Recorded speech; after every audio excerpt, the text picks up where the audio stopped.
My name is Christina, and I just saw the movie Michael Moore's new documentary, SiCKO, about American healthcare. And like most people who've seen it, I was appalled, disgusted. But maybe for one different reason than I'm also a Christian, and for those of you who just flinched,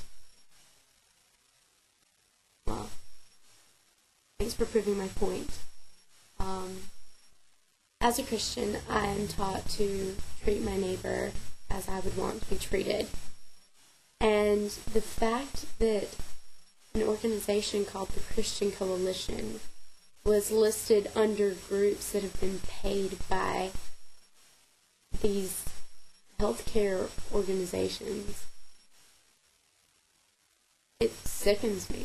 It disgusts me that a group that claims to be part of a religion that I hold very dear to my heart would sell out to a company that really doesn't care about people.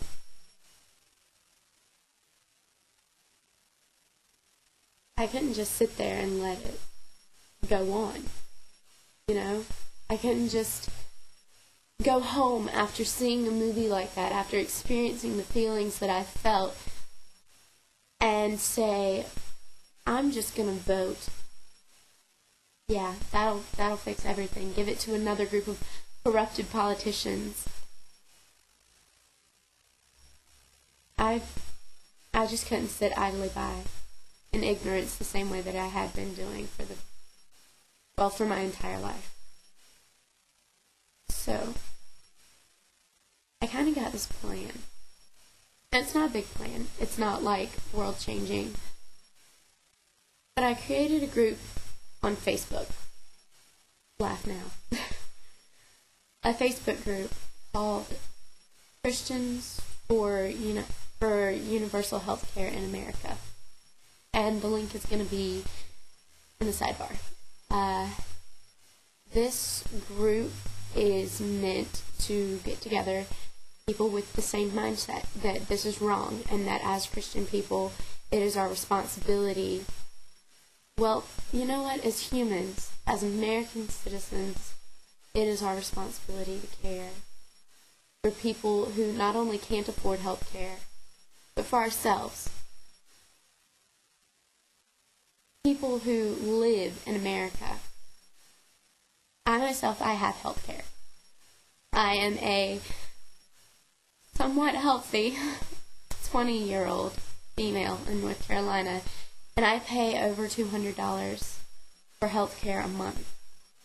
That's not including prescriptions, of which I have close to $150 worth a month. That's for allergy pills and birth control. $150.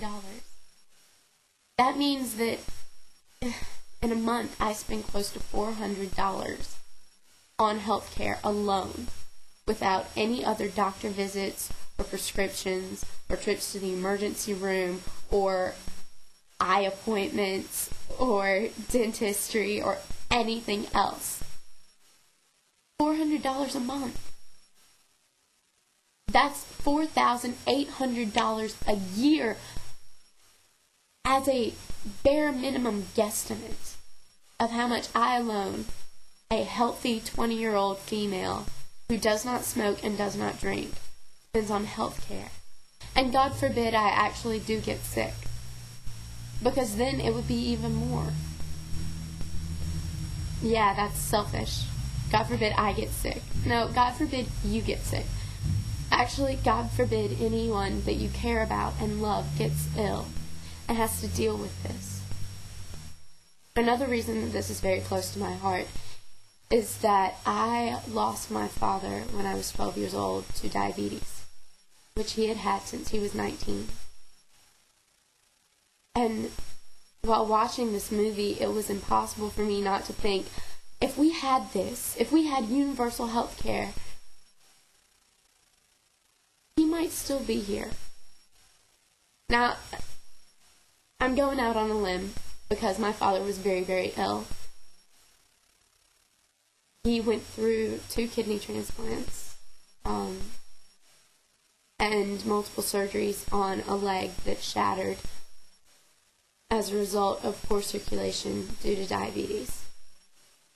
He went through round after round of physical therapy and home health care where people come to wash you and bathe you on a daily basis because you can't take care of yourself. His leg never healed properly, and he was forced to use orthopedic shoes and walk around using crutches, walkers, canes, even wheelchairs for the majority of my life. He had cataract surgery on both eyes due to the diabetes. And this was paid for the majority out of pocket through healthcare that we had purchased, and secondarily through government funding, which of course we were grateful for.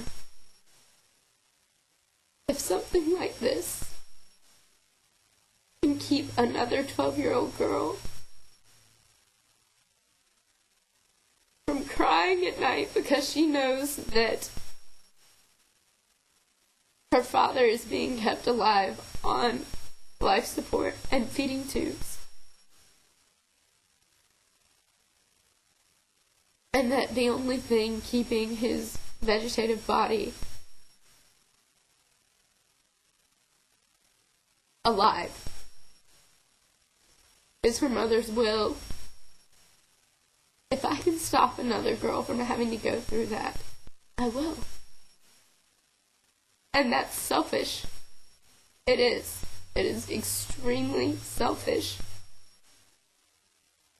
But that's what moves me.